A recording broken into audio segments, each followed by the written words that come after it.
pretty neat. How neat is that? Extremely neat. Technology nowadays. Who thought you could just wire up, look at somebody in the eye, and talk to them for hours? From 1,200 miles away. That means. I mean, I understand the question, but I'm not sure what the goal is. It's about elk hunting in September. Exactly. Well, I mean, what's the month of September represent? I get. Use it way back. Everybody's an internet tough guy, badass. On it, so I want to make some and drink it, and then most likely morph into some kind of superhuman, superhero elk killing machine. That's right. So we have this text message thread via Facebook. Yeah. Like one day, everyone's giving everybody nicknames, and Phelps gets the nickname Shooter of the Ass. So this is where Shooter of the Ass comes into play. Correct. Make any sense? They always show you on TV getting oiled up and nice soft grip on you. No, these people.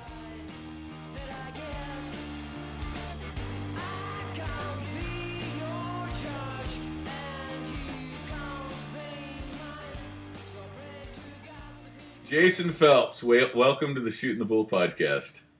Thanks for having me, guys. You bet. Ty Stubblefield. And Josh Keller. And Jason Phelps. We're watching Jason's head shine like a beacon in the night. I'm the only bit of hair on the head in the whole podcast situation here. You are. Black in the lip, though. I like to stay lightweight and mobile, so losing the hair saves me about an ounce or two. You go faster, too. Exactly. Hi, Josh. I'm a little bit faster than you. Mm-hmm. We have to get close here so that we're both in the shot. Mm-hmm. And all of our arts and crafts in the back are in there. So that shirt you're wearing is an ISIS shirt? A few of the letters are mixed around, but yeah, it's close. Is it September yet? It's ISIS with an elk head. I'm not even sure I know what that means. I mean, I understand the question, but I'm not sure what the goal is. It's about elk hunting in September.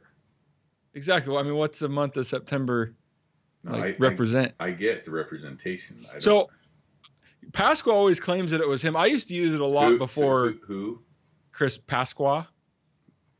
I would say Pascal. Pasquale. So I used to use it way back. Everybody's an internet tough guy, badass. And so I would, instead of bickering and arguing, I would just say, is it September yet? Like, these guys have all this built up frustration, can sit and piss and moan and argue all day on Facebook, on the forum. You're talking about keyboard cowboys? Yeah. So rather than that, we're all here for the same reason. You guys can argue over semantics and brands and scores and what else. It's like, I just always kind of came back to, is it September yet? So we can all just get out and do what we like to do. Right. Which is? Kill bulls. Kill them. Yes. Eat them. Kill them and pack eat them. them. Mm-hmm. Pack them. Yeah. Chop them up. So I was going to work this morning and listening to a podcast, a trail running podcast. What the hell were you doing that for? I miss trail running, and so I haven't been able to run in probably almost a year now. But so I'm listening to podcasts to torture myself. But these guys, they're 100-milers, they do the Cameron Hanes stuff, and they were talking about, they're non-consumptive users, we call them. And it got me to thinking about that type of people, we as hunters, if we could reach out to those folks and get them to realize that what we do is, a sustenance thing and not just a bloodthirsty killing thing. If we just get them on on our side of the fence, they don't have to do it, but just know why we do it and be educated about it, we'd be so much further ahead in politics and. Yeah, I agree completely. So the cool part about it was I finished it up. I listened to it on my way to work and on my way home, and just as I was pulling the driveway, the very last thing they talk about is as runners and the need. They're trail runners, not road runners. So they like to be in the woods. They like to suffer just like we do when we're hunting. And the last thing they said is, they're getting in touch with their ancestors and their hunter-gatherer selves. And I'm like, we can reach those people. We can reach these guys. Heck yeah. Yeah, it's a demographic that really hasn't been tapped into or, tried to win over. Yeah. And they're all like, that's like, I've been listening to like fitness and nutrition podcasts, and they're all like talking about bone broth. Everybody's you got to make sure you get the grass-fed beef, which I get that. Could you imagine drinking the bone broth from some, Lord knows what they pumped it full of out of whatever store, you know what I mean? So they're always talking about, it's got to be organic grass-fed beef. I'm like, why don't you all just kill an animal and make bone broth out of that? Like a deer or an elk or whatever. Exactly. And they're always trying to find the product for that stuff. But have you guys did like, the whole, I didn't know much about it. We've never packed a bone out of the woods ever, hardly. Everybody talks about like the bone marrow, super healthy, tons of nutrients. And then, the bone broth. Have you guys ever dabbled in taking the bones out and doing any of that stuff with the? Well, we've packed bones out, but never done that. Trash. We will this year. Yeah, I was just talking to Ty today actually about bone broth and listening to a couple podcasts on it. So I want to make some and drink it, and then most likely morph into some kind of superhuman, superhero, elk killing machine. Quit working. I will actually probably just quit working out and drink bone broth. Hey, if that'll work, sign me up. It sounds legit. I'm in. It's actually not really just like bone broth. It's the way cooking was done from like our ancestors. You used every bit of the animal. You didn't waste it. I mean, bones were cooked down, slow cooked, and that's how food was made. Funny how we're going back to that. Yeah. Not so much processed, like how it was done years ago. Yeah, full circle. Man, we did a whole little bit on that. That just came out of nowhere. We need to do more when we learn more. This year was the first year we actually like completely stripped the carcass of every scrap of meat that we could get. Normally we don't take rib meat. I've never taken the heart before. We usually don't take rib meat and organs. Yeah, and this year we stripped the rib meat out, and I pulled the heart. I actually got like 3 hearts this year, and we corned the first one. Hank Shaw's got a lot of awesome recipes on his website. And so I robbed a recipe off his website and corned an elk heart. Amazing. It was awesome. Doable. I liked it. I like it fried. I do like it kind of. Yeah, elk heart sliced thin and fried. And then you guys ever ate tongue? No. It's awesome. I've had beef tongue, but never. Very rarely do we pack the heart and tongue out anymore. But like you guys said, we're have to start throwing that stuff in the pack. Yep. I could slap you with a tongue. I bet. Wow. Why did I think of that? It's just a picture. I don't even know what to say. Like a trout or something.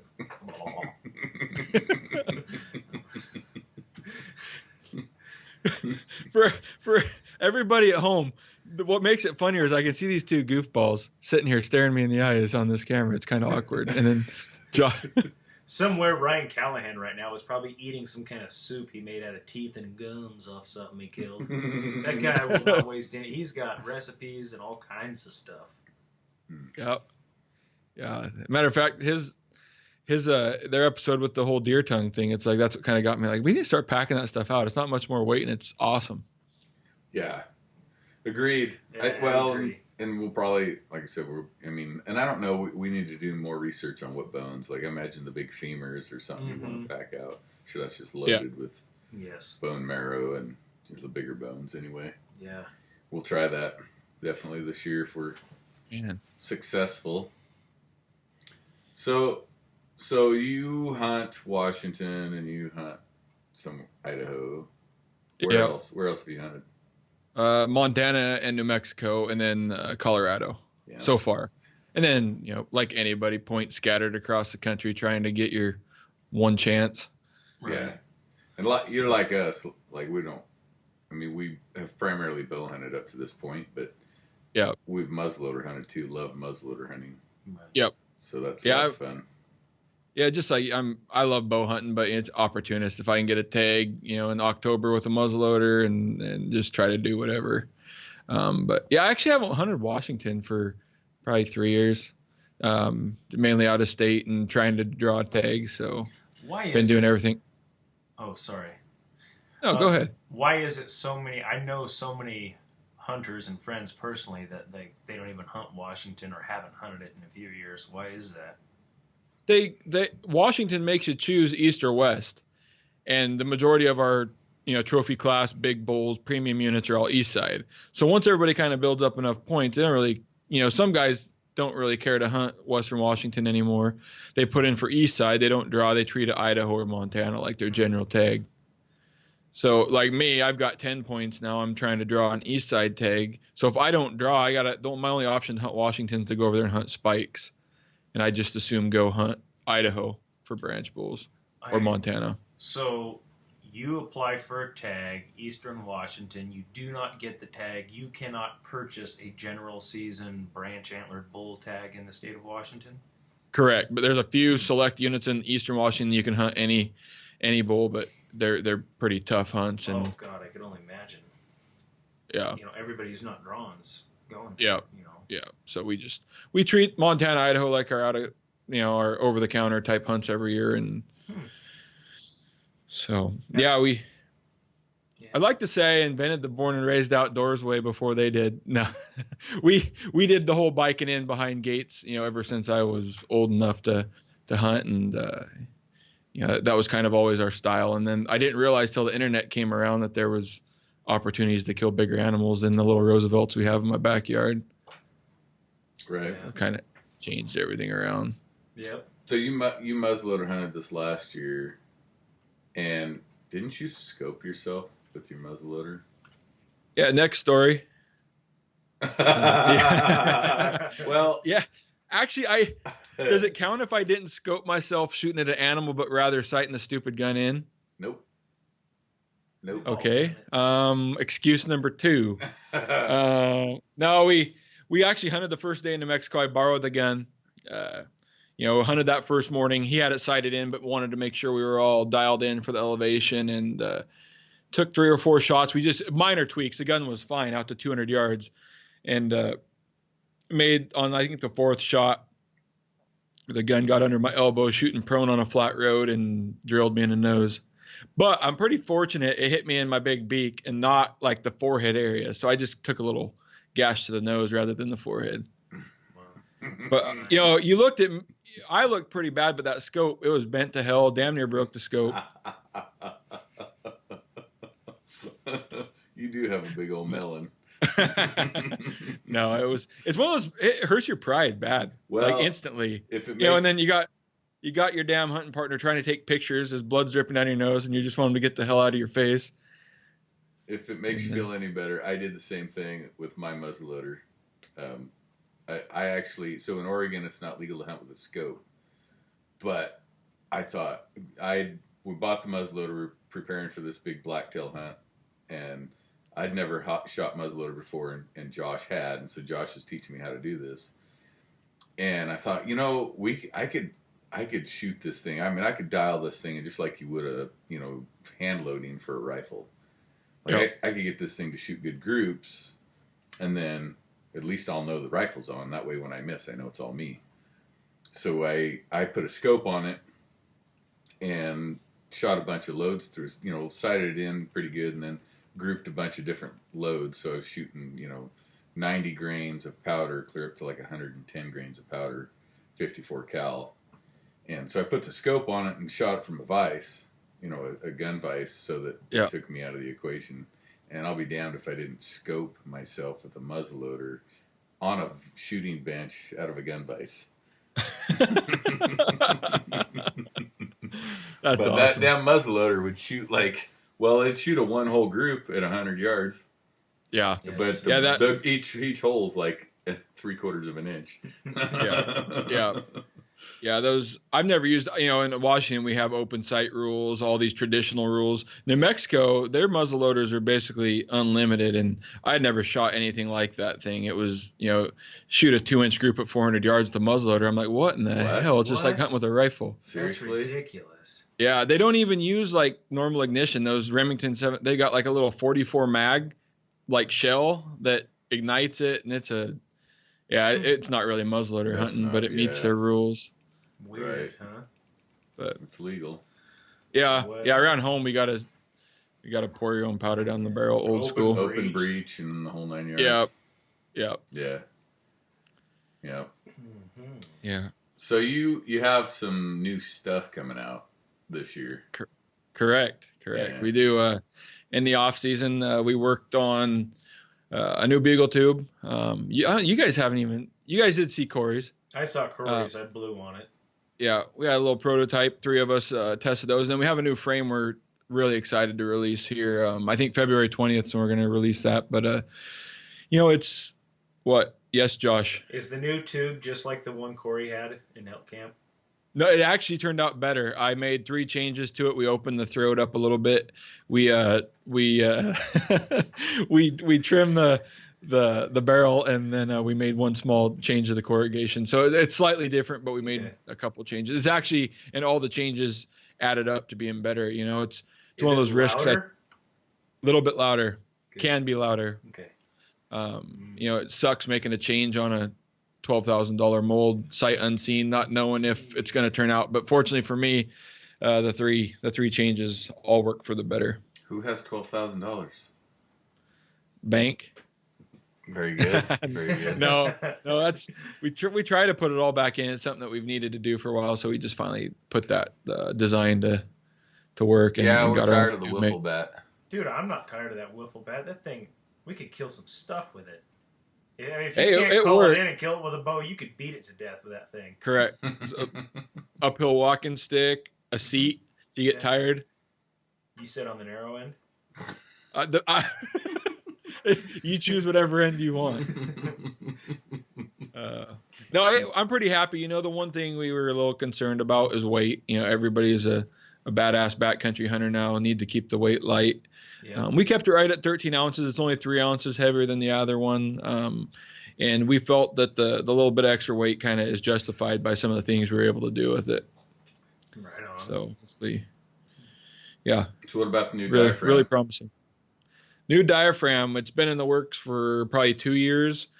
We tried to make it so that anybody from a beginner to so-called expert professional can use the call, doesn't want anything else out of the call, is able to kind of do it all, and then just easy to use and sound good all at the same time. And I also wanted to build something into it as me making the calls that it could easily be made, and still sound good. So we built some conservativeness into it from a call builder side too.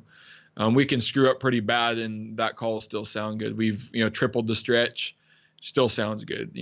Miss a stretch by a third, still sounds good. So we built a safety net into it for us. But, we're going to launch it. You guys have got a chance to hunt with it, use it. I would say it's kind of a hybrid plate / dome / notched system. Everybody that used it, from wide pallets to narrow pallets to guys that like domes to guys that like others plate style calls, have all had nothing but good things to say about it. So we're pretty excited to get that out and get some more feedback on them. So what I liked, I could get more volume out of it. Me too. So I liked that. I love that because we're loud callers. We really are. Well, I try. Yeah. I'm trying to be a loud caller. I love it. If them things can't hear you, then you ain't doing any good. Mm-hmm. Especially exactly. when you're locating bugles. The only thing, and I actually think I shared this with you, and I don't know. I think it was only I don't know if it's just the one color or not, but the glue would come apart, or on the tape. Yeah. On the tape. Yeah, and so it wouldn't just come apart, immediately, but halfway through season, it was starting to. Yeah, and I'm not trying to make any excuses or not, but we literally built these prototypes that everybody received with vice grips and us stretching them by hand, and then we used the tape that we used on them was too big that you guys got, so we were only covering about half the frame that we needed to. Just got an email today actually that the new tape will be in on the 2nd of February, which will make it a lot tighter and should alleviate that issue that we shouldn't see on all the production calls. I cannot wait. I liked my calls last year. I really did. I blew the hell out of them. Yep. And then, from recommendation from some of your guys, and then something I've been working on for the last year and a half, some of your Oregon born and raised boys, we've been working on a dome, a plastic dome that's a little bit different, anything else that's out there right now. So we're pretty excited to get that launched here in the next couple of weeks too. Those guys talked you into a plastic dome? They said they like them. I mean, it's just another option. I was already working on it. They would. They don't know what's good for them. It'll be good. I think it's different. I actually hate domes, and I really liked all the prototypes that I've been testing. So is that why you had flatties for so long? Flat frames? Yeah. It's just the cost. I mean, until last year, I didn't have. You said you hate domes. I like pallet plates. You know, the Primos, the Bugling Bull. I like the pallet plates. I didn't like plastic domes. Oh, okay. So I did, and so that's kind of why I went after the hybrid. I wanted it to be comfortable, not necessarily be a big plastic dome with, you know, stuck up in the top of my mouth. And so that's kind of why I went the hybrid route on the amp frames. On the dome, it's a different shape. It's a little bit lower profile. And we've been able to do some cool stuff with some latex stretches that allow us to get some pretty good sounds and, you know, a more complete call out of them. So I'm pretty excited about that. Can you blow a call for us so we can hear how it sounds? He's yeah.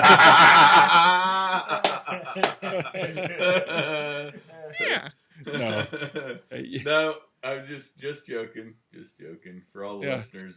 Inside joke. We had a conversation before the podcast, and he's like, "You guys aren't gonna." We didn't want him to blow calls at all, but he was like not wanting to do it, so I had to throw that at him. We just wanted to talk to him because we like him. Yeah, my buddies from Montana. Yeah. I'm still kind of pissed off at you guys. You are? A little. Yeah, I mean, you guys you know just what they say, leave. It's better to be pissed off than pissed on. Yes. Correct. So, unless you're into that sort of thing. Josh, no comment. No. So you guys lived in Oregon, then just like those people that I envy, you just pack up and leave, and you only get one shot at this thing called life, and you guys are living it out in Montana, and I'm stuck in Western Washington. Why don't you come over? It can be done. Pretty strong family ties. It'd be pretty. I just grandparents. I just moved all mine out here. Yeah, what an ass. He's like a salesman. I wish. He's like, I promise you will kill more bulls in your life if you move out here. Sign me up, Hey, right? Sign me up. You're off to a good start. Killed one last year. Yeah. Yep. Yes, I did. We did see bigger bulls the first year hunting here than we've ever seen ever before. Yeah. Not that that's our thing, but it's our thing when it comes to messing it up, I guess. My thing. My thing. So you guys had a pretty funny season. Let's burn some of your hunting partners. Yes. Who do we want to start with? Let's start with Nick. You've got a slew of hunting partners. So let's just start with naming your little clan. I am. We'll start off with, before I trash them all, we'll start off with, they're all pretty, you know, I've been pretty fortunate. You know, guys at Hall think the same, die hard, pretty dependable. But poor Nick, he had a hell of a bad season. What's the name of your crew? What's that? What's the name of your video? You do a video production crew. What's the name? Well, don't throw us under the bus. We play around with it. We Angry Mountain Productions. We've got like 2 or 3 videos that we can put out this year. We're not die hard. If it happens, it happens. If not, we don't worry about it. Perfect is what it is. Angry Mountain Productions. Yep. And so we hunt with a group of, there's 5 or 6 of us. And this year I drew the short straw and John Gabriel. Get it? and then Nick. So me, Nick, and John hunted together, and then Charlie and his wife Kelly hunted together. So we kind of split up in 2 groups. And last year, I was unfortunate and didn't kill an elk last year for the first time in a while. And so I kind of made the off season, call that I was the first one up, because those guys both killed bulls last year.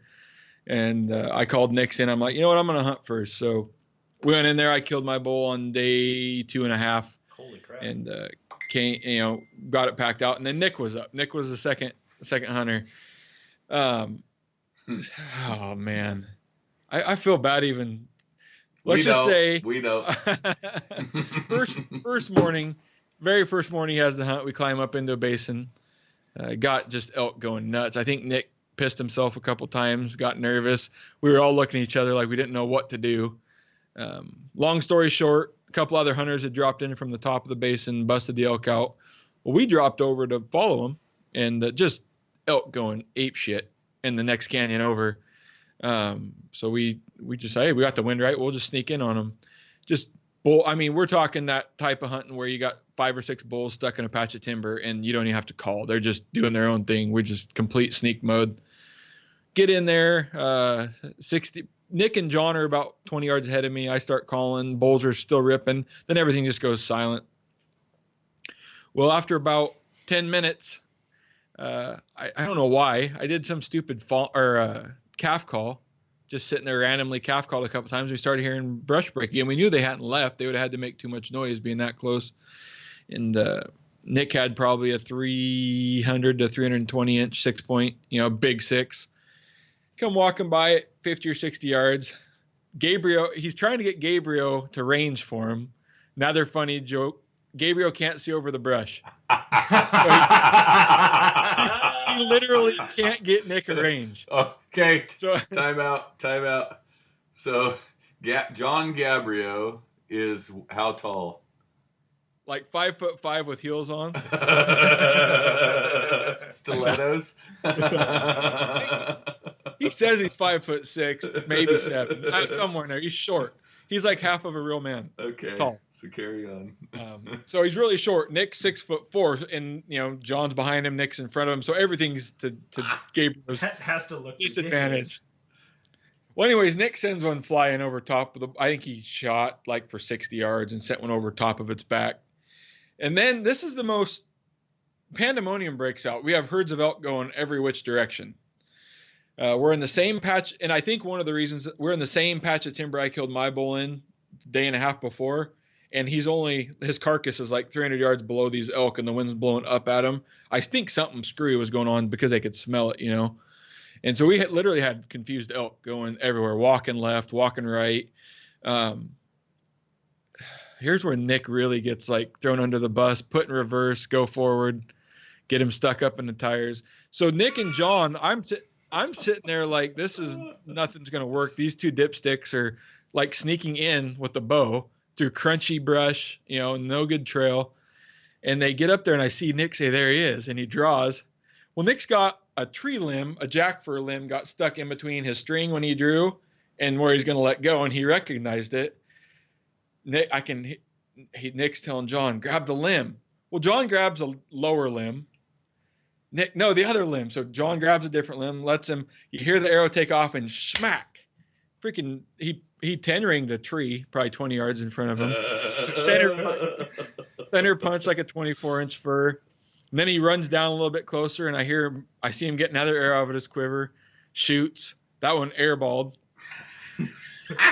The elk, and I can kind of see, I'm like 40 yards behind, and I see like elk walking to the left, elk turn around, elk walking back to the right, elk turn back to the left. I don't know. I love this. I walk back and forth 4 or 5 times, and I see him draw again. And at this time, now I'm starting to think like, you're running out of arrows, buddy. Like if you hit him on this one, we're running. You've got 1 arrow left. Not knowing if these other ones are salvageable, and he wings. He lets another arrow go. Well, at the same time, the bull decides he's going to turn into the arrow, and he got hit. We thought Nick actually had centered him up on the throat, and it's shooting downhill. We're like, well, it looks like we got a decent frontal shot. They go down there, not really chasing the bull, but it's pretty open timber. They were trying to get another look if they can get a shot, because the bull did kind of slowly walk off. So as they're down there, I go and find Nick's tree like 10 feet, or his arrow 10 feet up in the tree.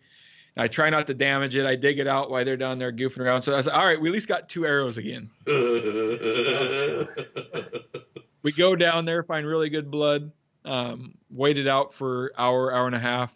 We thought the elk was going to be dead, just a lot of blood, and eat our lunch, get back on the trail, nothing. We follow blood, it starts to trickle out. And we just get ready to go over a finger ridge, and we hear a bull bugle. And all of a sudden, something just takes off down the hill. Like, oh, no, So then we're just trying to kind of hurry to get to the ridge top, probably 10 steps to get a look. And we could kind of see dust where that bull just ran down there. And at the same time, the herd with one of the big bulls, he was kind of coming across that little mini saddle through the timber.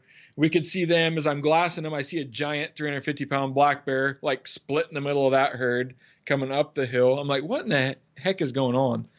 And so we don't want to chase anything. We go and look, and that bull was actually bedded just like right there, probably 20 yards, but over the top of the ridge. And he had bedded down there and kind of dried up. And we followed blood, followed his tracks down.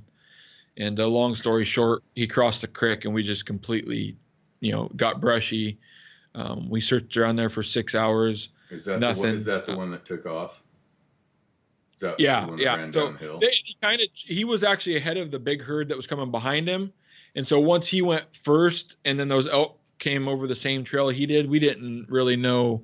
It was almost impossible. We had 20 spooked elk kind of in the same trail he did. And we did our best hands and knees in a jungle and lost him. And there were still bulls bugling, 2 different bulls. So we didn't necessarily assume he had made it, but we'd kind of given up hope. We had lost any sign of, we gridded the area for 6 or 7 hours by the time he had shot. And so we decided just to go take a nap in the trail that was close by. Decided to make a circle back around. We wanted to come down to that same piece of timber again that night for our quick night hunt. Got up in there, and same spot where his bull crossed, we were up above kind of where we had jumped that bull, and bull hammers out from down there in the creek bottom. Time running out. We run down there, cross the creek, get right on that bull, call it in. It's a different bull. Ultimately ended up being a different bull. Called him in. Nick had ranged the tree at 40 yards. The bull steps out 5 yards ahead of the tree, and he's shooting uphill. So not only does he shoot high, but he's shooting uphill, so the exit's even higher. And we're pretty sure he just hollow punched that bull, through the void. Sounded like hitting a, dead watermelon. Just, sucked the arrow up, thump.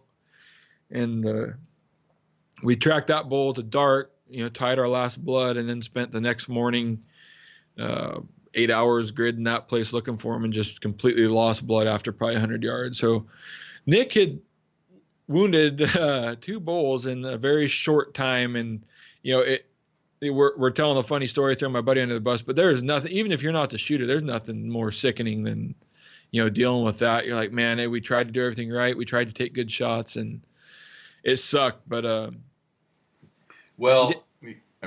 like you said, you can go years without making a mistake or having an issue, and then all of a sudden, boom, 2 in one day. It piles up in a season. It'll pile up fast, and it's hard to recover from just mentally.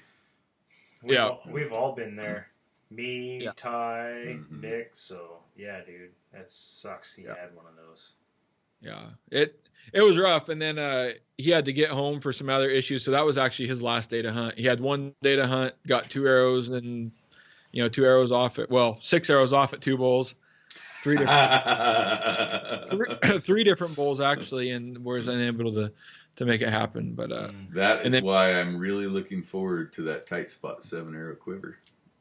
Hold a couple backups. Hell yes. Yeah. I shot my bull 4 times this year. Nice. You didn't come just to shoot 1 arrow. Mm-mm. It's as long as it's standing there within bow range, I'm just gonna shoot it. Yep. Yeah, for sure. I don't really have a story about Gabriel this year. That's BS. Gabriel had a really, really bad 2015. I think he may have shot. Should we talk about that? Yeah, while we're throwing people under the bus, we might as well just find a good story. Gabriel in 2015. Is that a short bus, or does he get a regular bus? A very, very short bus. No, he's been harassed enough and told too many stories, but I think he shot 9 times in 2015 before he killed his bull. Wow. Albeit he did same as Josh. He went Rambo on his bull. I think he shot it 3 times before it finally died. So the bull he did shot was, 3 of his shots, but I think he only hit 1 other one, but there was a lot of missing going on in 2015 for John. That's painful. That was 2014 for me. That was my shitty one. 14. Hey, but redemption, he came through this year. He got the bull he shot. He hit it really good the first shot and was able to get 2 follow-up shots. And so he was 100% this year in Idaho. Right on. That was a heck of a bully whack, too. Was that a big 5, wasn't it? Yeah, we call it a big 5. He had a little Nick 6 on the one side, but it was a weird old bull, old, mature, giant body, but just kind of a dork in the horns. We call that stubble 6 because Ty Stubblefield finds these giant 5 points that are just technically a 6. Freaking he can't get the big really? 5. It's just a stubble 6. I want a 5 so bad, just a big, like my Colorado bull's 307 inches. He's a 6x6, but he's got 7 inches of 6th point. If it had just been a straight up 305, that's between both sides. Do you own a sledgehammer? I was gonna cut him off and then file it and polish it. Yeah, a little stain over it. Right? Yeah, so it's got like 3.5 inches on each side of 6th point. But didn't you? Yeah. You killed a goofy one-horn sucker this year, didn't you? Well, I mean, he was just broke. Just broke off above the G2. Oh, gotcha. His mainframe. Yeah. He was goofy though. He was goofy. Yeah, he was destined to die that day. He's dead. Ran right in. Yeah, the nice. one or the other, whichever one broke him off, were Neanderthals. Mm-hmm. It was one of those daddy's gone, the cows are hot, and here I come. I'm getting me some. Yeah, and he got some. But it was good stuff. Yeah. So what else you got? What do you mean? What else I got? I got a. Where are you going this year, Wiener? Where am I going? I think we're gonna do Montana elk.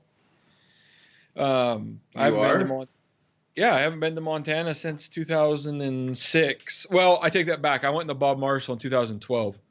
I like that you call us and be like, "Hey guys, I'm thinking about hunting Montana this year." It's not like, "Oh, what's your plans this year?" Oh, I just figured I'd come hunt your yard. Where you guys from? I don't want to intrude on your spot. We don't have a single spot. No, I think what he was trying to say is he doesn't want us knowing his spot. Right. He's gonna probably go hunt Ben Gatormanson's spot. Probably. Yeah, go hunt. We'll tell you where Ben hunts. Yeah. All right. Send me an email after this podcast. But don't go in there blowing your calls in Ben's spot. It's kind of a sit and wash spot. Hey, I'm going to switch up my tactics because he killed a giant, and I'm always running around like a chicken with my head cut off. So maybe I'm doing it wrong. You're doing it wrong. We're definitely doing it wrong. Because I know a handful of guys that don't do it like us and do it that way, and they consistently kill big stuff. Giant stuff. Yeah, well, I don't like those type of people that don't use calls. Right. No, it's definitely effective. It's not something where it works. You just have to be really persistent and like the day I killed mine, and we've already told the story before, but we usually Rockies will just keep going, and that bull that we hunted with Josh that day I killed mine this last year, we just kept pushing and pushing and pushing and pushing and pushing, and he finally got pissed off enough to turn. Yeah, I was the guy that I hunted with in New Mexico, a longtime buddy of my hunting partner Charlie Smith. We kind of got connected when I went down to New Mexico, and he came on the hunt with us. And same as the guy you just mentioned, he doesn't want to be known, but he's probably the most successful elk hunter I know. Multiple bulls over 380, and he doesn't call hardly at all either. Right. It's like, dang. He was impressed though at the amount of bulls we were able to get to respond in New Mexico, but he said he doesn't hardly ever call that much. Yeah. But it's like tree stand hunting for whitetails. I'm not capable of. There's a reason why elk hunting is what it is for me, and it's my style of hunting. If I wanted to walk around, spot and stalk, then I'd go just buy a bunch of deer tags and have a heyday. My elk hunting is what it is to me because of the way I hunt them. My calling, the adrenaline rush. It's about the interaction. Exactly. Yeah, I'll take calling in 5 points all day long over sneaking in or having to be quiet the whole time to kill a big one. Well, if I had an extra tag, I might try. We always try, but man, that's I said thing. Might try. See, that's the trick. I just come off like I'd rather shoot the little ones, but really I try to shoot the big ones and just fail. So then I just kind of change around my goals after the fact. Mm-hmm. It works out better that way. Sense. That makes a lot of sense. You just don't let anybody know that you're really trying to kill the big ones. You just fail year after year. The day I killed mine, that's kind of what happened, because there was a bull. We could see a bull to the left, and he was going one way, and then there was a bull to the right, and he had a bunch of cows going the other way, and we're like, those are big. And so we were just going to go after one or the other. Well, the one in the middle was bugling, but we couldn't see him. And we're like, well, let's go after the ones that we can see and see what happens. Well, when we started down the hill, old Dinkus came running over the hill and came running right into us. It just so happened he was the smallest one. Yeah. But he wasn't going to get a free hall pass. Heck Yeah. no. He ate an arrow. Mm-hmm. That Neander muffin on the right, though, I'd Oh my God. love to have seen what that was, because the bull on the left is what I got close to, and he was like pushing 350. And that Neander, like that big one on the right, we called that the big bull because it was significantly bigger than the other one. So we are hunting together this year then? The story's just like, now we'll talk about where we're hunting this year. Yeah. I see how you are. Uh-huh. So what week do I need to be over there? It takes us all season to do it. It takes us all season. It takes us a while. So when are you coming? That's the question. I think we're gonna take advantage of like the bonus Montana hunt of like the first week of October when everybody else is kind of closed up. That was a fart. He's throwing a fart at me. In your face, a bomb. You know, it's funny you say that. That week is when it was on last year too. How was that fart? I didn't smell it. Dang, can't smell anything. But anyways, that late week there was like, because we had hunted stuff around locally, and there was like no elk there. So Ty takes his daughter like that last week of archery season. I'm like, how was it? It was freaking awesome. Like bugled, 7 bulls bugle. He's like, dude, it's freaking on. It's on up there right now. The whole time I took her out was just off the hook. Up. She had a lot of great experiences. Just the elk were just she can only shoot like 30 yards. And so they were just out of range, or we'd chase them forever and get them at 80 yards, and But yeah, that last week was pretty exciting. Last year was a funky year for animals, the way they behaved. I mean, I had a guy tell me today, a Montana resident, that last year was absolutely the worst season he'd ever had. And then I had another guy tell me that he had killed a bull for 24 years in a row. And then this year was the first year he didn't whack a bull. Ouch. Yeah, that. Wow. 24 in a row. Maybe it's just because he's getting old. That's an obvious reason. It was at the gym, and I was jealous of this guy. I don't know how gay I sound right now, but I'm like, this guy's an old dude, and he was jacked. Yeah. He was. It was really late. I wasn't in New Mexico. Well, I don't know if does north and south, does that affect elk rut? Like, it doesn't really affect elk rut at the same time. Like the deer down there are just now rutting way down south, where I think the elk are all about on the same timeline, but they were still going nuts when we got there on October 15th, all the way to like the 19th. Wow. Well, they were hammering. In the caps, I killed that bull. I called him in. It was October 17th last year. Mm-hmm. So, and they were still bugling and carrying on and doing their thing. That was October 17th. I have a quick question for you guys. Not that we want to sit and talk about elk the whole time, but I have an answer. When you guys Roosevelt hunted, did your guys' elk kind of just shut off at like October 5th, 1st to 5th, and not really bugle much more, versus like the Rockies seem to go all the way into the end of October? Our season pretty much ends around October 1st, somewhere that last couple days of September, October. So we're not used to hunting elk in the rut then. Gotcha. It's possible there's a couple rifle hunts around like mid to late October. You could maybe catch a bull or two bugling, but gotcha. It's always been frustrating as hell. Our muzzleloader season starts like that first weekend in October, and you can never call nothing in. You'd literally go from calling all kinds of bulls in on September 25th to 30th, just playing around, and then October muzzleloader season starts and nothing. You won't hear another peep hardly. Really? Yeah. That's interesting. I would say that patterns to where we're from a little bit, especially on the coastal side of things. By the end of the Oregon season, it seems like those rosies are starting to crank down. Yeah. Gotcha.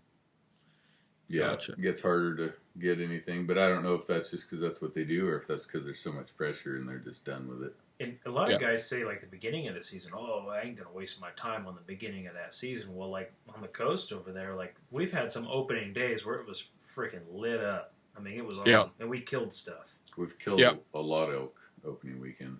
Yeah, so, we've always had good success opening weekend. Mm-hmm.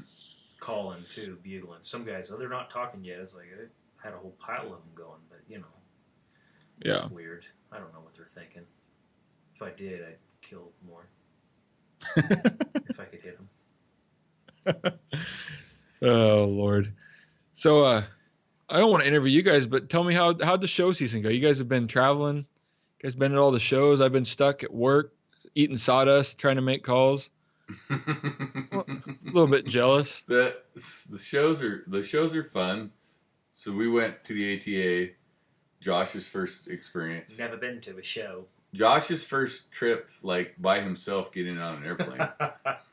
As an adult, never like, okay, here we go.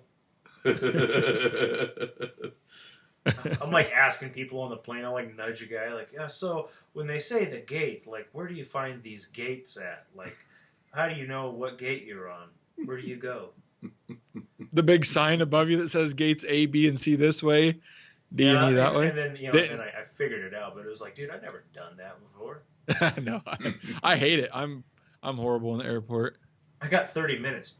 You think I could find the gate, right? You think I could get there? Did you get a cavity search going through the detector? No, didn't get that. That's unfortunate. That's unfortunate. So a friend of ours flew back. He flew there to the ATA and back. And when he got home, he was cleaning out his luggage and pulled out a freaking big old 8-inch Bowie knife, a big old K-bar, out of his carry-on. Yes, carry-on, dude. A little back satchel. Took an 8-inch K-bar out of his carry-on. It went there and back. And nobody never caught it? No, I think he got it there. He brought it. I think he received it at the show, put it in the day pack, forgot about it, flew home in that day pack with his carry-on. I think he must have left it in there. Is that what happened, or did he fly there with it in there? No, it must have. Yeah, maybe he did get it at the show and brought. Either way, TSA missed. Either way, he had a big old knife on the plane. Yeah. Yeah, you know what a K-bar is? He would be in prison now if they found that in there. A K-bar? I'm just assuming a big 8-inch knife, like you just told me. I don't know what's a K-bar. It's what the Marines, the military had back in the day. Like, that was the killing knife. That's what they gotcha. fought with. That's what you would totally take over an airplane with. Yeah. Like, if you could choose a knife to do it with, that'd be the one. Yeah. Yeah. So, man. So the shows were good. Those, like, I don't know. I'm getting old enough, and there's always these socials afterwards. And they getting up at 7 o'clock in the freaking morning, and then staying up until 2 o'clock is just, I'm over it. It actually caused me to stop drinking. He won't get up in the morning. And he makes it sound like it's show season, but it's pretty much all year and stuff, like hunting season. This is very true. All right. So you're not good at getting up early? I don't like getting up early. I don't either. I'm not a huge fan of it. Especially when hunting over, it's not great. Yeah, hunting season's like the only time of the year I like getting up early. I don't even like it then. We're bad. We're gonna get up this morning. We were. Yeah, hunting with Charlie. It's my buddy Charlie. Literally, they don't even set the alarm. Like, you might get up. The one hunt we stayed in his enclosed trailer. Some mornings we'd get up at 10 o'clock, stay out late that night. We'd roll out of camp. I'm like, what in the hell are we doing? We just missed like the first 4 hours of prime time, and we'd go out and get on bulls in the middle of the day. It was nuts. I didn't get it. That's funny. Yeah, I don't know about you, but I know I'm younger. But man, when I get up in the morning at like early before daylight after hunting in the backcountry, it hurts. It's like getting hit in the face as your alarm goes off. You're just like, oh. And then you crawl out of this little casket of a tent. Yeah. Put on your cold boots, eat your protein bar, hike out of camp. Right? I look so It's much. a lot of fun. I look so much more forward to the night when I'm going and going to eat my dinner and going to have my little hot toddy, my little cinnamon whiskey and apple cider. I way look forward to that. I didn't do the whiskey in the backcountry this year because it just dehydrates me so bad. I did. I'm seriously thinking about. I've committed to quitting, and I've gone a week. Like forever quitting, or quitting until we get to the Western Hunt Expo in Salt Lake City. In like 2 weeks. I'm feeling pretty good about not drinking right now. I'll just leave it at that.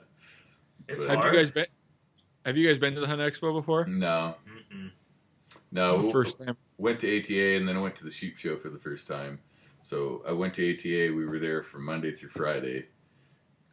Got home late Friday. Tried to recover a little bit on Sunday or Saturday, and then Sunday, Monday, and then I was back on the plane early Wednesday morning for sheep show. And of course, sheep show's the same deal. You're just drinking, and it sounds like that's all you do is just drink. It's not. Like, I manned a booth, a BHA booth, backcountry booth. Did anybody look at you funny? No. Why? You were in your rubber boots and your Velcro gloves because you weren't sheep show? I misunderstood what sheep show meant. But, so you got to be there. You have to get up at 7. And you can shower. Stand in a booth all day. Yeah, and then you go stand in a booth all day, and then you're there till from 8:30 to 5. And then you leave there, go to the hotel, change, and then it's social hour. Dinner time. And you're just like, give me that beer now. Mm-hmm. And then you're up till 1 o'clock in the morning and do it all over again. Sounds like fun. It would be if I was like 21. Yeah, I'm 30 this year, and it's even harder for me. Yeah. God, you're getting old. I know. Isn't that crazy? Seems like just the other day we were so young, and I met you at film school. Yeah. That was good times. That's when I first met you. Yeah. I fell in love with you then. I am the first one that started blowing your calls out of the whole group. So you're the first one that started blowing trendsetter. Mm-hmm. And all the born and raised guys. Yeah. They looked at my tube. I got my tube out, and they looked at it, and they're like, "Where'd you get that tube?" Jason Phelps. Trevor's like, "Give me that thing." Bugles with it. Holy crap, that thing is loud. Yep. Got that from Jason. It's mine. Peed on it, actually. God. I accidentally peed on it one day when I was taking a leak. On the mouth. On the mouthpiece. I had it around my shoulder, and it slipped when I was peeing, and it got pee all over it. Nothing the water can't fix. Trevor blew it. Yeah, dude, try it out. It's awesome. Ty with his sexy. This is the best story. Ty with his sexy voice, and he was recording a voiceover for our Vortex commercial. He didn't realize he left the recorder on for like 30 minutes and just kept talking. I think him and Cody were talking in the car. When I listened, I could sense that it went past when he was finished with his last cut. It kind of let me into Ty's world, and I realized that this guy's kind of screwed up, and I like him. Really screwed up. Because I could have stopped like 5 seconds after and just deleted it. I'm like, what? I was pulled in. I listened to the whole 30-minute conversation. I'd love to hear that. And, we actually call it a podcast now. Now we call it a podcast. I actually deleted it for your so your character can stay intact. Dang it. That was good times. That's awesome.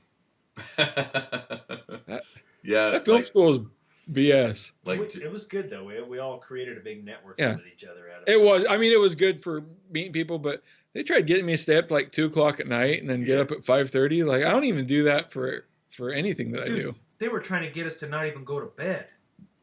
Yeah. I'm not Steven Spielberg. I ain't making a masterpiece here. I'm trying to put together a 30-second commercial. I got a lot of flack for that commercial too, by the way. All my buddies that worked at Leopold. They got a lot of flack for that. I'm like, it wasn't even my commercial. I was just doing the voiceover. Yeah. You did really good. I appreciate that. Commercial was amazing. My voice sucks for voiceovers. I needed more puberty. Just didn't get enough of it or something growing up. Ty's voice just caresses you. It feels so good when you listen to it. Yeah. Rich, deep, Stop warm. it, guys. You're making me blush. It's like a ginger Sam Elliott or something. Yeah. I don't have the mustache yet. I'm working on it. Well, I mean, he was blessed with the voice because his face is all sorts of screwed up. Yeah. What's that? Face for radio. I fiddle with things. I got like one of these clamps and I'm putting it on my Here, fingers. Mary, I have something. I'll put that on. Yeah, I know. Jeez. So, what's your guys' plan? Just hanging out in Montana this year? We want to try to hunt a sheep. We went to hunt the sheep. We saw some sheep in the wild woods this year. We've always wanted to do it. And then once we saw some nice rams and watched rams fight while we were hunting one day, it was like it's on. So yeah. And then he went to sheep show. And then I went to sheep shows, even worse. Yeah. It was like bad. It's bad right now. We want to do it. I'm honestly not even thinking about elk. Like, I'll hunt elk. We'll hunt elk, but. So you're saving up for like a doll sheep or something? Well. That maybe next year in Alaska or something, but there's some opportunity in Montana for us to hunt a sheep this year, so we might jump on it. Oh, really? Mm-hmm. Well, you guys have some crazy units where it's like open till a quota's filled, but it's like a super hard hunt. Yes. There's some of those. There's also the 10 doys where they're trying to kill the last remaining 10 sheep. And the pneumonia sheep, is that what that is all about? Pneumonia? That's right, up your guys' alley. Yeah, this is the sick, retarded sheep. Yeah. It just came One in, horn. so we killed it. No, I meant if your goal is only to kill them, you just let arrows fly. Everywhere. I mean, right? You're just trying to kill the sick sheep. Right. I mean, these animals aren't sick. The ones left, it's just they Oh, had gotcha. a bit of it. They're fine and dandy sheep. Yeah, when a herd gets pneumonia, they just wipe. They wipe. Like, yeah. If it's repetitive, like one or two gets pneumonia and then they die and the rest are fine, that's one thing. But this herd is like perpetually had pneumonia, and so they're just eliminating the whole entire herd, and they're going to start over. Yeah, we've did that a couple times in Washington too. Yeah. So yeah, sucks. Well, that'd be cool. It'd be fun. But throw our name into the hat. We definitely got to work on the physical fitness side of life. Yeah. And the healthy part. I got up. Was it 3 days ago? I got up at 5:30 to go work out in the morning before work, and I was getting off the crapper and threw my back out, getting off the shitter.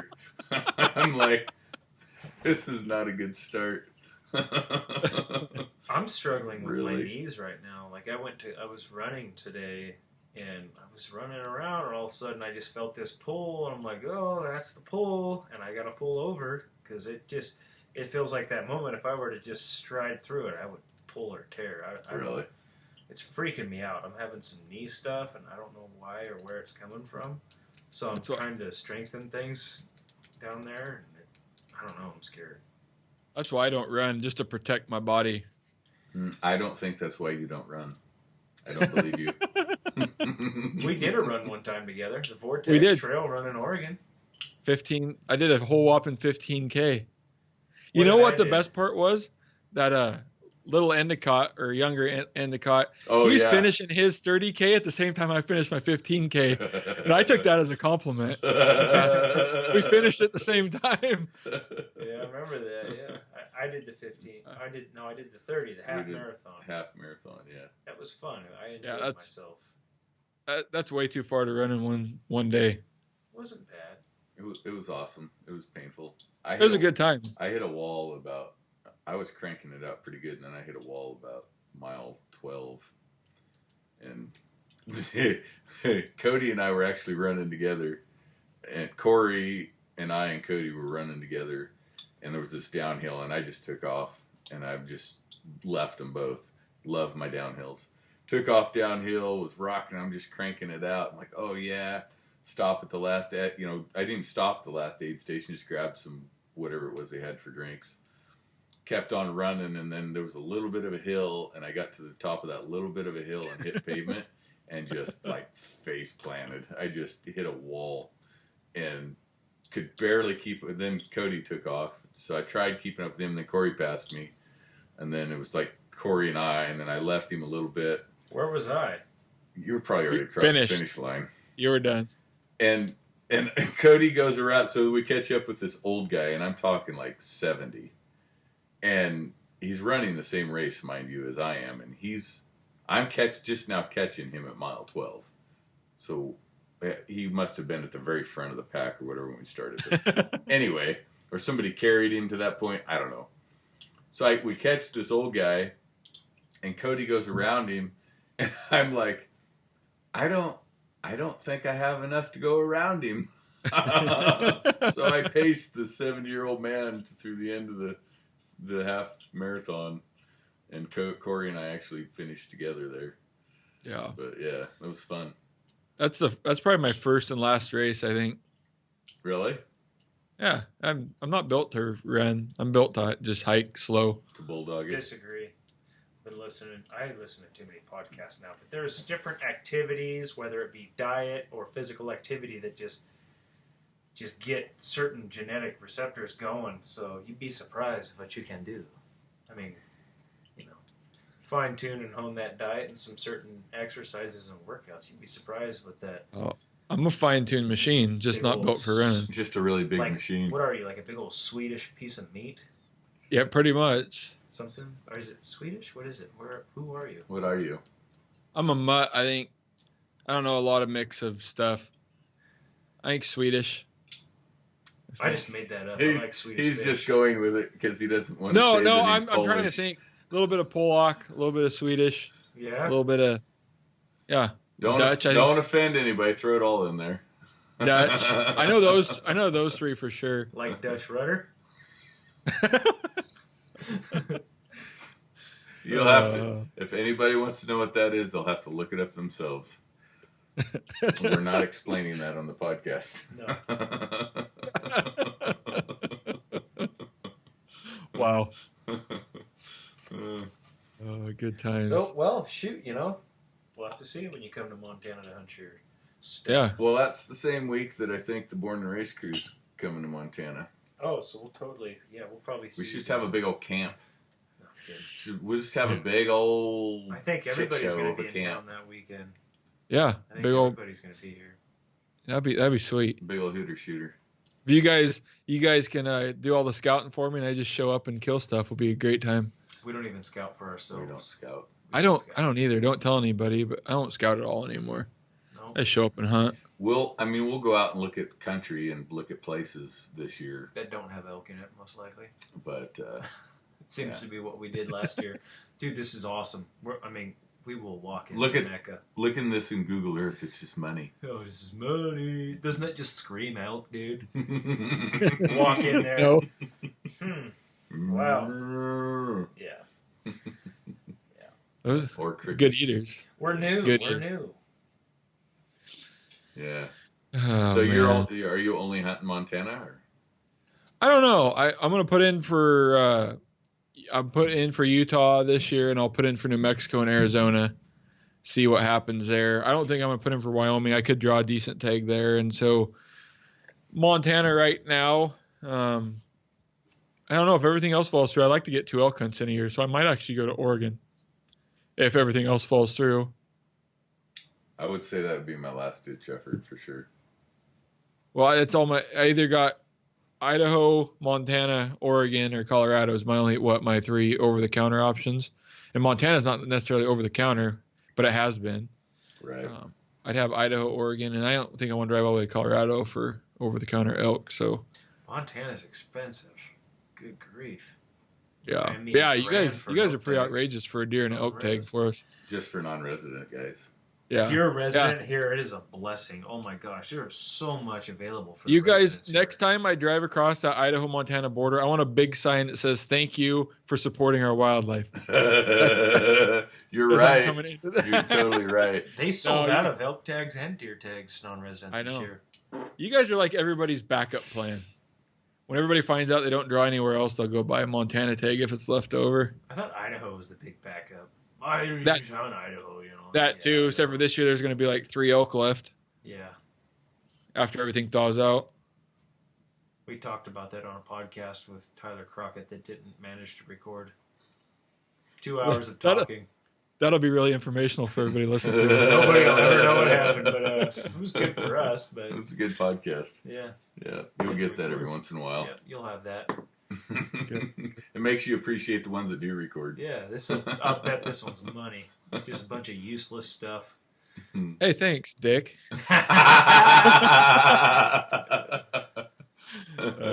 Well, I almost said it, and I'm not even going to say it. Do it. I was going to say, you got any little Phelps nuggets for us? Oh, I don't want any of your nuggets. All right, I won't show you my nuggets. No.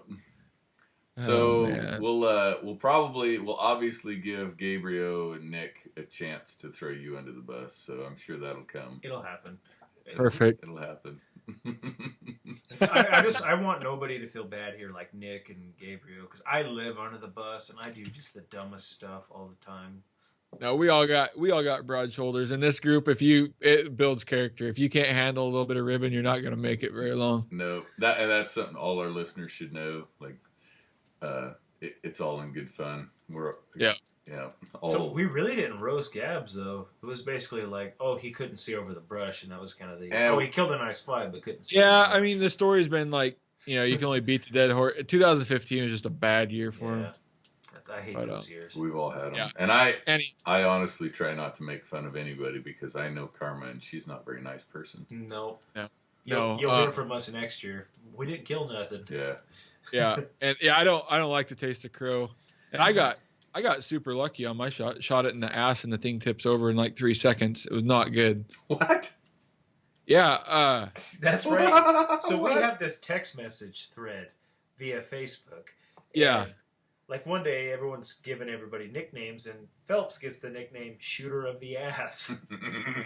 So this is where Shooter of the Ass comes into play. Correct. I don't want to live in the past, but I've always, made pretty decent shots. This year, calling this down bulling, just taking its time forever, looking at you, looking straight at you, no trees, probably takes 5 minutes. Well, the damn elk decides to get to 30 yards and take a hard 90 to our right. Well, I draw at the only time when he puts his head behind a tree, and I sit there, and I sit there, and I sit there.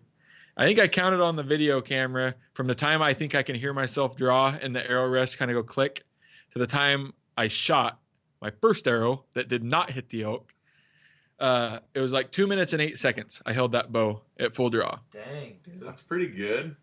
So I missed the elk to the left. Well, he's dumb. He takes like 8 steps and he stops again. Yeah, stops. Everything's running through my head. I screw up knocking my arrow. I like half shoot my arrow, knock my rest over, get my arrow re-knocked, arrow rest back up, and I'm all ready. Well, I thought, I gave myself some time to rest. I go back to full draw, and I'm at 2 minutes and 9 seconds, 2 minutes and 10. There was like no recuperation at all. I'm still shaking like, Yeah. I'm shaking bad. And I settle the pin behind the shoulder, dial it all in, release, and that thing veers left. I could see it right off the bat going left. I'm like, oh, no. Thump. I'm like, everybody's giving me high fives because, not being the shooter, they didn't really see where it hit. Right. I'm like, no, guys, that was bad. No high fives. No. Yeah, no. And I'm trying to knock an arrow real quick and get ready. And before I can even get an arrow out of my quiver and look down at my string, I can hear that sucker tipping down the hill just instantly. Like dead, rolled over right through the ass. Wow. You nailed that femoral artery, yeah? Yeah, bled out quick, blood everywhere. And it's not what we strive for, and right. I don't want to make any excuses. It was a shit shot and, a bad shot, and just fortunate it turned out like it did. Oh, man.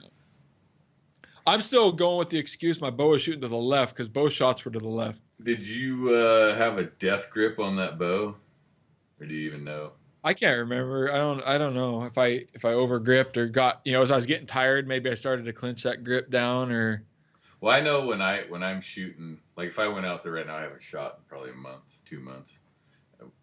Shouldn't say that, but I haven't. It's been really cold here.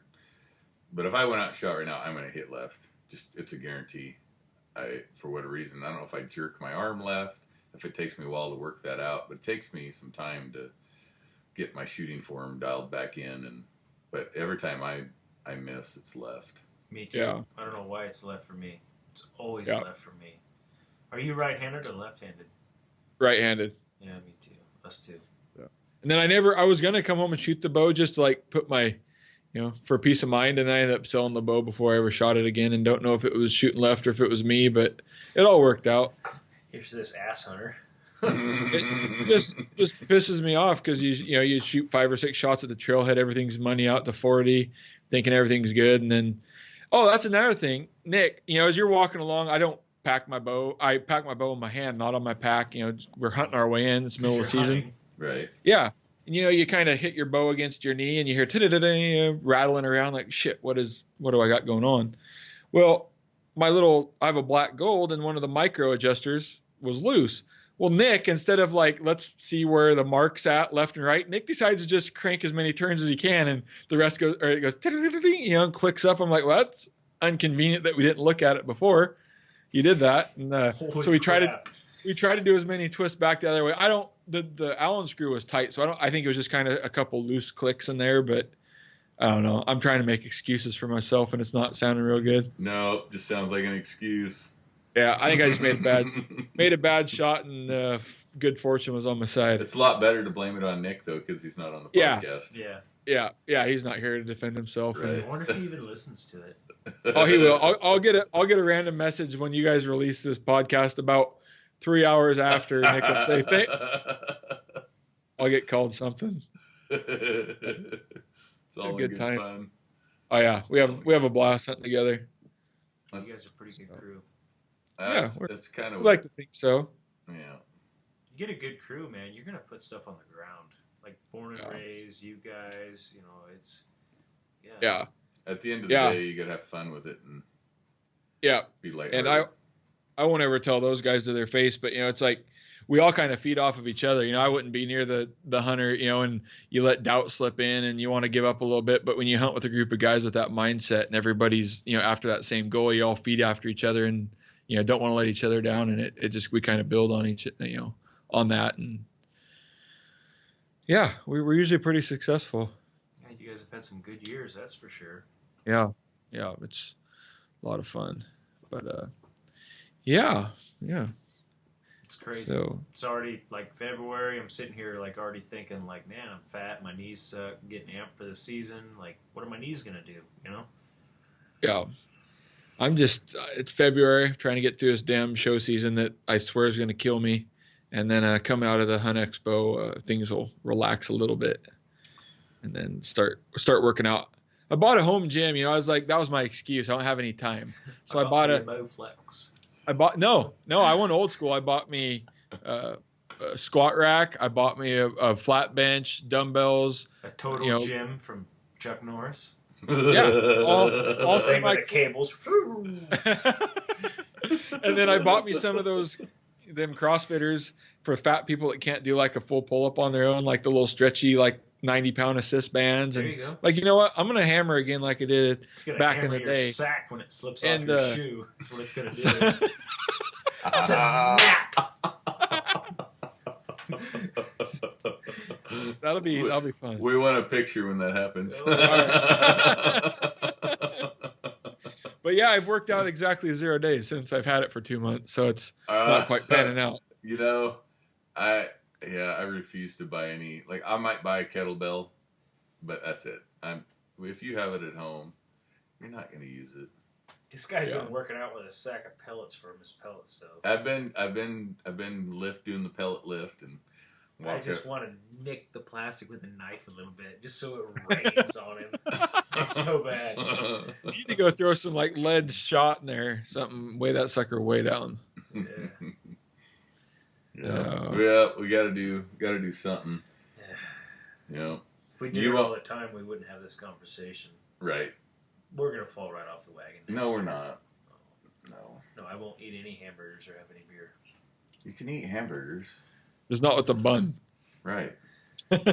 Or cookies. Chocolate chip cookies. Every time I go to a restaurant or something, I order something healthy, and everybody looks at me really? And I'm like, what? The other strategy I think was really good. They talk about all this, no white after night. So I think if you did all your drinking in the morning, it'd actually be healthier. I think you're right. If you don't want to load up on those carbs at night, so start drinking when you wake up, and then quit by all noon. Day? We'll quit. No, quit by noon. That way you're not having any white at night and no carbs, and you're good to go. I love that idea, actually. So you might be onto something. I'm kind of like a health expert. Oatmeal and Bloody Marys. No, I don't know. I just 2012 and arguably my best hunting season ever. And then I don't know, just made excuses. Other things have taken priority, and it's like, man, I just have not gotten back into it, and make every excuse in the book not to do it, and sucks. It hurt us this year. It hurt me this year anyway. I was not in.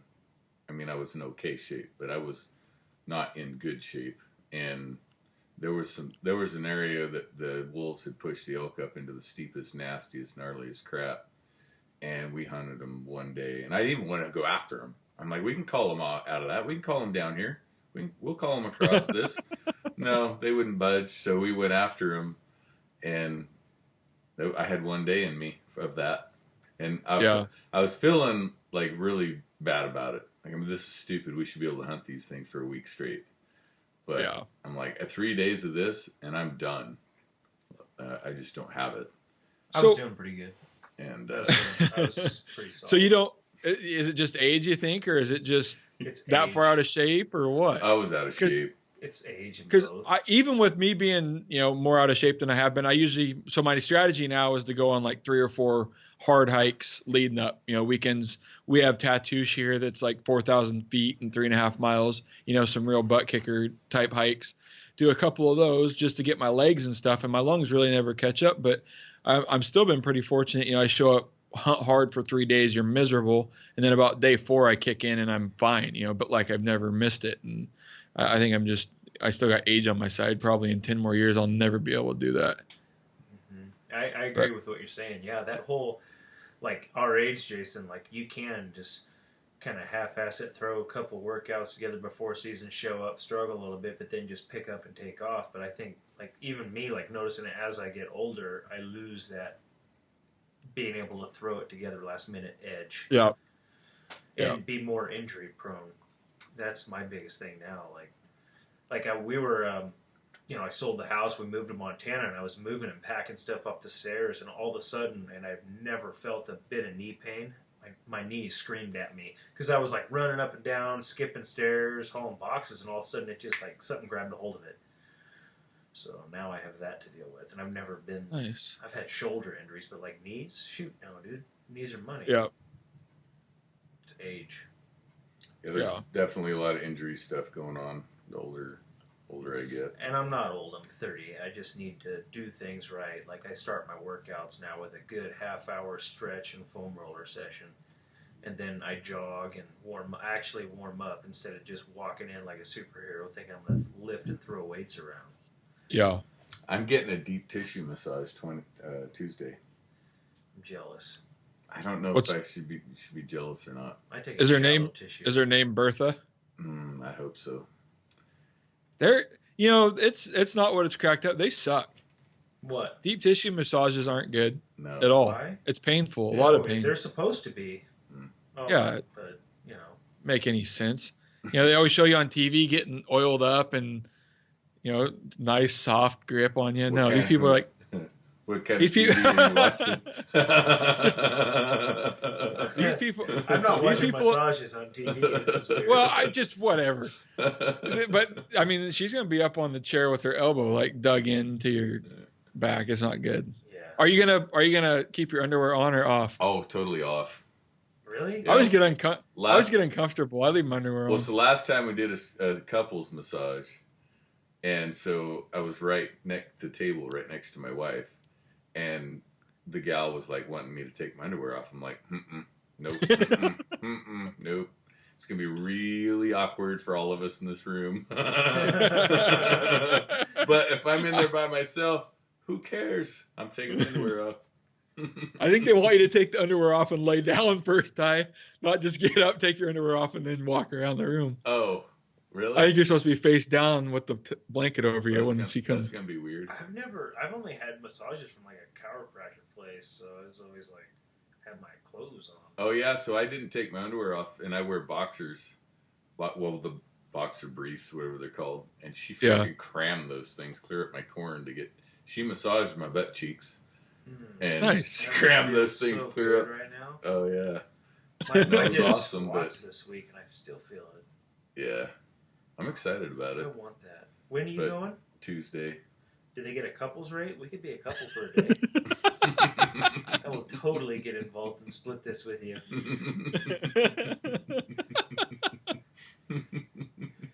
Only if we can film it. So Jason can watch his TV. That would be awesome.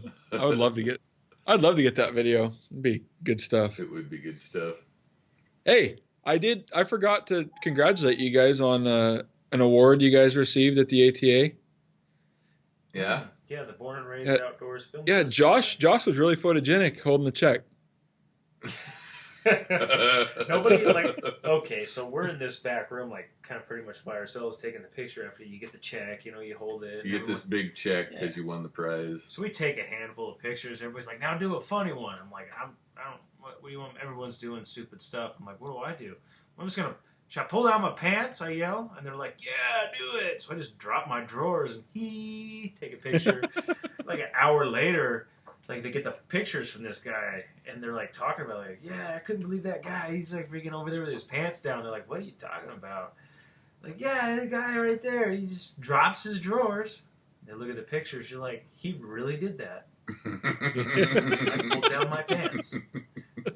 There was these two lobby ladies just looking over at us, laughing. What is it? I don't know. That's how that happened. Nice. Yeah, that was pretty cool. Pretty humbling. It was cool. Walking. The cat wants out. Yeah, the cat wants out. You see That's your great. films shown in front of so you go to a full draw film tour and you see your films shown in a full draw film tour, and they're from fans and people who want to check it out, just people you kind of know, but then you're at ATA show and these are people in the industry, you know what I mean? People who have products, sell products, make products, have their own shows on TV. I call them famous people. Yeah. And here comes all of us Marangoo bandwagoners. We just go win this award. It was like, what? We won an award? So I don't know. It was crazy for us. That was pretty cool for you guys. You guys have always did top shelf type stuff though. Cody did. So Cody does all the editing. He makes it pretty. Yeah, but he's got good stuff to work with. He does. I mean, you got guys like us doing this Right. stuff. I mean, come on. Yeah. We're not actors. You can't make this shit up. It just happens. Speaking of acting, just a week ago, I had to go back and find your Bugle Challenge again. That may be one of my favorite 7 minutes of my life every time I watch it. Josh's. I can't find Both of yours were good, but Josh's is amazing. Oh yeah. I need If, to. if he was smart enough to figure out how to get it uploaded before the contest was over, he probably would have won. I would have won that. Instead, Taiwan. I need to. I want to do another series of that, and I just haven't really found the opportunity in a cameraman. So did you ever was that completely? Was everybody oblivious to that? You didn't give them a warning. I'm going to walk into the middle of Home Depot or Walmart and rip a bugle. Dude. No. How do you? I'm going to bugle in here. People would be like, "Don't call the cops." Okay, So I just what else? I had to freaking. All these guys were doing things, and they weren't great, so I had to top it. So I topped it. McDonald's, dude, was Walmart was Walmart. It's busy, whatever. But McDonald's hit me hard because I'm like, oh, look. I walk into Walmart and there's a McDonald's. I'm going to walk in there and bugle. When you walk into a little restaurant like a McDonald's and there's people and you hit them with a screaming reamer, it's it hits hard. It was dang. In the little Chinese restaurant, they didn't. They were Bangkok like, West. what in the heck is that? Bangkok West Thai food. We're driving. We're done with this thing. I'm done with it. And we're driving back to my brother's house because I kidnapped my brother. I'm like, he's the only dumb bastard I know that would film me doing stuff like that. He does what he's told. So I recruit him to film this, and we're driving home and I look over. I'm like, Bangkok West. Oh my God, dude, pull over. So I freaking let him have it. I'm gonna have to dig that back up. I don't remember where I found it. It's classic. I can't it's on Cody's Facebook, but I need the video and everything in a file so I could do things with it. And where is it? I don't know. I can only find it through. It got banned on my Facebook, so I couldn't even have it on my Facebook. I knew it got get it uploaded. It's not even I on shared my it. Facebook. I shared it on Is It September Yet like a year ago. I can go find it. I'm pretty sure. We don't need to find it. I need to make a new one because I've got more ideas. Send it to me. All right, will do. It was a classic, instant classic. Mm-hmm. Faux show. Fish show. Yeah. Well, thanks, dude, for joining us. Yeah, we love this. Thanks. Thanks for having me. You skipped the crap feed to BS with us. I know. That's how dedicated I am to you guys. This shows how much you mean to me. But the rest of my family is down eating fresh cooked Dungeness crab while I'm sitting here talking to you two. It just sounds amazing right now. It does. If I wasn't allergic to it, I'd be all over that stuff. Yeah. So Josh is allergic to shellfish, and I've had knee issues for a long time, so I started taking glucosamine and chondroitin. And I don't remember what you had going on. You had something going on, your shoulder or whatever. I'm like, dude, you should take glucosamine and chondroitin. Like, it's perfect. Like, I feel like a brand new man. I can actually, like, before I started running, I was having knee issues.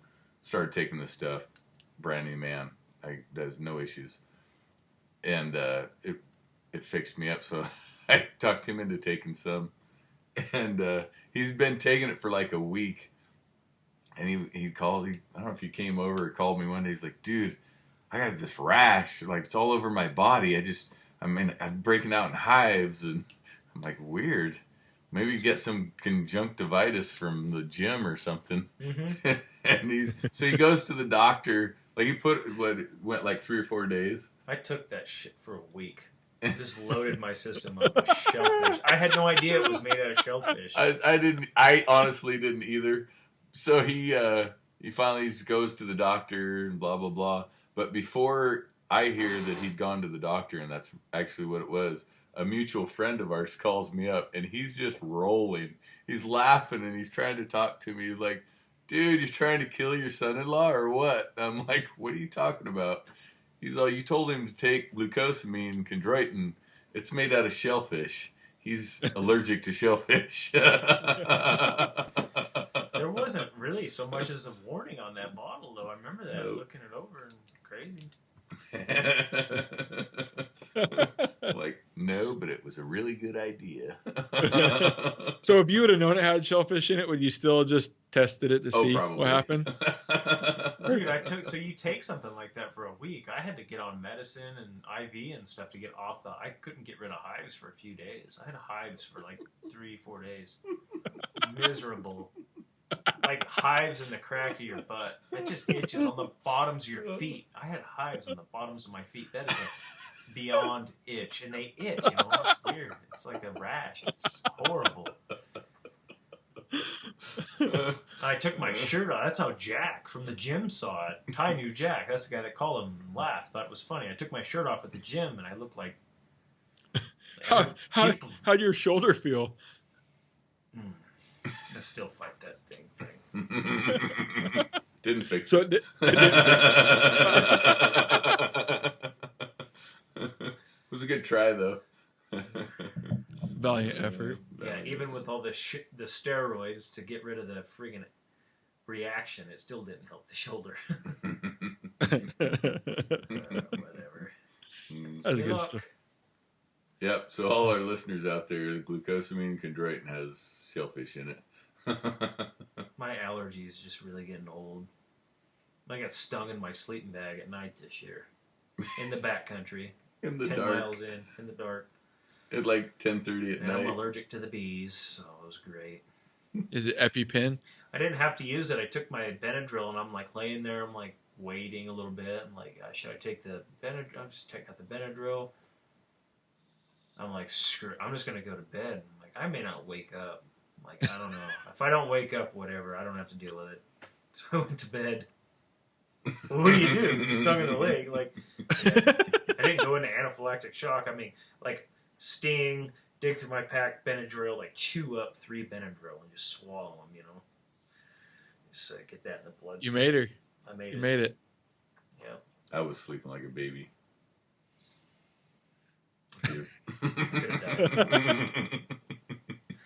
But yeah, here we go on and on again. But yeah, it's been good. We love this. Yeah. Well, thanks, Jason. If people want to look for your calls, where do they find them? PhelpsGameCalls.com. Get a hold of me on Facebook, Instagram, email me. Pretty available most of the time. So, can they get them at stores? Yeah, in your guys' area, I think the only dealer I have in Montana is Straight Six Archery. We've got quite a few dealers spread out. Triple X Archery, Archery World, Bob's Sporting Goods. Wards? Southern Oregon. I forgot the heck of his. Southern Oregon Archers. I don't know. There's a whole handful of them. I don't want to miss anybody, but yeah, we have them, scattered out. And if you give me a call and we have a local dealer, I'll definitely point you in that direction. Perfect. We also, Black Ovis sells the calls, so we're trying to grow at a rate we can keep up with. But keep up the good work, man. We love. Thanks. Yeah, I'm excited to finalize this new amp frame and get them all back to you and see what you think of the final version. Hopefully Ty's bit doesn't make them fall apart this time. I think I chew on them. I think I just chew on the tips of them. That's all right. Yeah. We'll just send you more. Perfect. Love that. Yeah. So, Phelps Game Calls. I'm going to ask everybody, all of our listeners, like every one of our listeners, when you download or when you're done with the podcast, give us a rating and leave some comments. We really need comments and ratings. Yeah, I want to know what you guys want to hear. Let us know. You want to hear some more stuff with Jason Phelps? You want to carry on the saga of the rest of his goofy hunting partners and party? We'll podcast them up too. So. We definitely got to give them a chance to get him back for sure. We will. So this is they don't like podcasts. They're not podcasters. I don't care. I think after this they will be. We'll get them drunk. People seem to want to talk when they've been drinking, so we'll find a way. We always win. Yeah, so if nothing else, I don't know when this is coming out, but we'll see you guys at the Western Hunt Expo here in a couple weeks. Yeah, sounds good. We'll see you there, buddy. Yep. Yeah, have to buy you guys a beer or two. You have to buy me tea. Tea? Long Island iced tea is a tea, right? No, it's actually and it's healthy. Booze. It's just full of booze. There's actually no tea in a Long Island iced tea. It's just solid booze. I think every ingredient in a Long Island iced tea is booze. Cola. I think there's a little bit of they squirt some brown splash. They squirt some brown stuff in it. Yeah, I think it's just booze. Mainly booze. Yeah. But hopefully I won't be that guy though that tries to kick your guys' little, you guys on the wagon right now. Yep. So I'm not going to be that guy to kick you off. Well, it's going to take a pretty big man to kick me off, so. I'll be probably off the wagon. About the time I get to Salt Lake, I'm going to fall completely out of the back of that thing, split my head open, and walk into the SLC thing. Like, what's up, y'all? I'm here, and I left the wagon at home. I will be driving the horse, so. All right, Phelpsy, appreciate it. All right, thanks. We'll catch you on the other side. Maybe we'll do another one while we're down there, get you guys all in it together. Yeah, we should have. I know Charlie and John will be there. I don't think Nick's going to be able to make it, but we'll have to meet up and do something. Yeah, heck yeah. Dinner, buddy. All right. Take care. Podcast signing off. Later. See ya. Catch you on the other side.